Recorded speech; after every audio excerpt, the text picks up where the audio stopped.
So, a little something y'all should know about me. I love tanking in games. While you don't see a lot of it here on the channel, I do enjoy me some good old armor gameplay, and Planetside 2 is no exception to this. So when I heard that the NS Overhaul was going to be including a new main battle tank to enjoy, it's safe to say that I got just a little bit excited. G'day there once again viewers, this is your mate Kamikaze78 here, and today guys, we're going to be taking our first look at the Chimera Battle Tank, the brand new Empire-specific MBT available to our NS Operatives.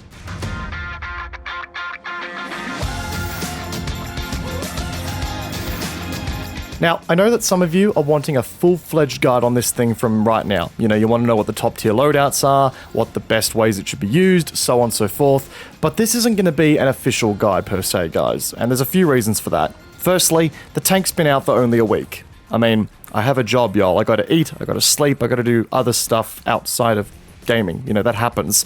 So I'm not comfortable enough to really go ahead and make that complete guide just yet. But most importantly, I'm pretty sure the tank isn't completely finished. You know, it's still going to be tweaked a bit, and it doesn't even have a main battle tank ability yet, and I'm pretty sure it's meant to be getting one at some point soon. So being honest, I think we'd be jumping the gun if we went ahead and did that official guide today. So instead, let's go over some initial thoughts about how the tank behaves as of right now, and how you should really be trying to use it while it's in this sort of testing state still, I guess, because as somebody who normally runs around in a Vanguard in this game, this tank has a learning curve behind it. It's going to take some getting used to, which is why I wanted to do this video so that you guys can sort of get an idea as to, based on my experiences, how you should be best be using it as of right now. I also do want to spend a little bit of time in the video going over some pain points I have with the tank and its integration right now, because there are some issues, I think, with how it's been implemented and sort of some balance concerns per se. So with all that, where the hell do we start? Well, I think a good place to kick things off is mobility, because for an MBT,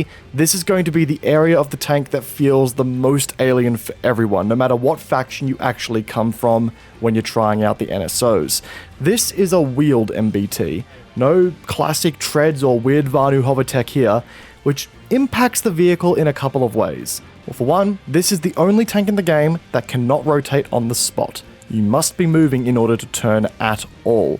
And that is going to be the biggest pain point for a lot of regular tankers out there who jump in this thing for a fun run. If you get caught out in this thing with your pants down and your rear armor facing an enemy tank, you can essentially kiss your 450 nanites goodbye straight away, and that's not even considering the strange positioning of the gunner position on this tank, but more on that later.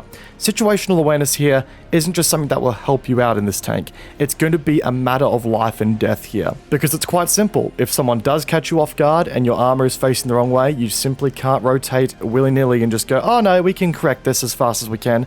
No, this tank is not able to do that at all. In fact, it's quite awkward responding to a flank as a result. So you'll have to get used to that. So okay, the Chimera can't rotate on the spot. Surely there's some sort of give here to help. That's where the mobility comes into play. Let's just say there's a reason some have been dubbing this thing the Harasser's big brother. For one, being wheel-based and heavy, it handles rough terrain probably the best of any of the tanks in the game, with the possible exception to the Mag Rider because, well, apparently touching the ground is just too normie for this tank. But on top of that, the vehicle really does turn on a dime when you're moving at a good amount of speed. I mean, I've yet to see someone successfully drift this thing. Not even Vin Diesel, channeling all of the power of family that he can, could drift this thing on a good day in the wet. And if you go ahead and decide to mount the rival combat chassis into the performance slot, then it handles like an actual slot car. But something very interesting also happens when you mount the rival combat chassis and slam the vehicle into reverse gear. It reaches the same speed as it would when traveling forward. For the uninitiated, that's 63 kilometers per hour. Yeah, in reverse, which kind of makes this tank the best when it comes to, you know, putting its forward armor uncomfortably deep into a situation and then just sort of yeeting its way back out in an attempt to forget that that had just ever happened. So the advantage to that is that you'd never have to turn around to face your vulnerable rear armor towards enemies to achieve maximum speeds when you're trying to escape a bad situation. You can just reverse and achieve those best top speeds anyway, which creates a really interesting playstyle for the vehicle itself. It means that when you are in fact caught in an engagement with this tank, you in theory never are forced to face your rear armor towards an enemy target, even when you are attempting to escape. Hell, if you find yourself in a position where you've won a fight and need to retreat back to some cover quickly to repair, you never have to turn around to make that happen. You see guys, if I wanted to make such a retreat in my Vanguard, I would have to turn around completely, exposing my rear armor to potential threats that simply haven't engaged me yet to make that possible. But with the Chimera, you can just reverse away at the same speed as you would going forward, which keeps you a lot more combat ready than you would be in any other vehicle. The mobility of the vehicle really does encourage a guerrilla warfare style of gameplay here. Whether you use the mobility to get over rough terrain to isolate and pick off enemy vehicles from unexpected flanks, or you dip in and out of cover to keep an engagement on your terms, that's really what this tank is about based on its current performance. It's really not that great a brawler by comparison in most situations, and there is a reason for that. Its size. When I was originally testing the Chimera, I found that every time I got into a brawl against another armored target, I would be melted without question. So much so to the point that I legitimately believed that the Chimera didn't have the proper armor resistance values in the game in this launch version for some reason, and that it may have been bugged when it was brought over to the live game. Turns out I was wrong about that after some testing. It shares the same health pool and armor resistance values of the Prowler, so its survivability isn't exactly weak by any stretch of the imagination when you compare it like for like against other MBTs.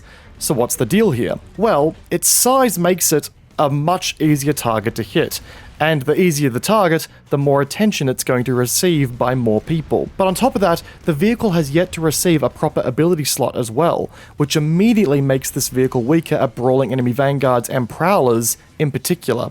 The Vanguard has a shield, and the Prowler has its barrage ability. If you enter a 1v1, a straight 1v1 against those vehicles on equal footing, they will activate their ability, and you are done. No question about it. So right now, the tank definitely lacks as far as its combative utility is concerned, and we'll see how it works out when its unique ability is added to the game. Hell, at this point, it could really use some thicker armor or a buff to its HP to make up for the lack of that combative utility, and you know, that problem may very well sort itself out over time as we see the addition of that ability slot. I mean, hell, even with that unique ability slot coming, the sheer size of the tank still kind of begs for some thicker armor or for a thicker HP pool. I will admit though, the presence of the rumble seats can make for some potentially interesting moments. Now, I haven't had a chance to really put these to the test as of yet, and with the rumble seat repairs being nuked from the game in this last update, they aren't as powerful as they could have been if rumble seat repairing remained an aspect of the game. But I could see having a couple of pocket engineers or even supportive heavy assaults armed with unique launchers mounted on the side be an interesting element of this vehicle's gameplay. I'm not sure how practical it would be or fun it would be necessarily for the passengers, but it'd be interesting testing it out a little bit more in-game. If you cop a crap ton of damage and you've got engineers sitting on the side, you can get them to jump off and repair while keeping your gunner and yourself, the driver, safely in the seat still dishing out damage, which is quite unique as far as tanks are concerned in this game. Firepower-wise, however, the tank certainly isn't lacking by any stretch of the imagination. It has a lot of grunt here and will certainly melt targets under concentrated fire. Overall, the weaponry arsenal here appears to take on board a middle-of-the-road approach to damage output while sporting slightly faster than average muzzle velocities when compared against other options. Notably, the CT-150 Cyclops, which takes on the role of your standard AP round, ties with the Vanguard Titan AP shell for the fastest muzzle velocity at 275 meters per second in the AP weaponry lineup. But it also falls right down the middle as far as damage output is concerned when compared against the Vanguard and Mag Rider's AP armament respectively. The Chimera's CT-150 hits for 800 direct damage, the Vanguard hits for 850, and the Mag Rider hits for 750. Now, I actually have a love-hate relationship with this weapon because it is an AP shell, which is my preferred weapon on all of my tanks, but the projectile size is a little obnoxious at the moment, I find. It makes it a little difficult to make minute adjustments at longer ranges because of the size of the projectile. It's harder to work out what the exact endpoint point of the projectile was and how you need to compensate for that. And, you know, being an AP shell, the splash damage ain't exactly nothing to write home about anyway. So if it were up to me, I'd love to see the projectile size of the weapon reduced a touch just to make it a bit more intuitive to use in the long run. A real contender though, for being the star of the show as far as weaponry is concerned here, has to be the CT-102 Satire. This is a cannon capable of dealing out an extreme amount of damage over a 5-round volley. If you manage to land all 5 of your hits in a volley, That is 1,750 direct damage alone. Pair that with the C2 XP, which is a charge-up equivalent of the halberd that actually comes with a slightly more damaging payload by comparison, and you can seriously melt some targets without question.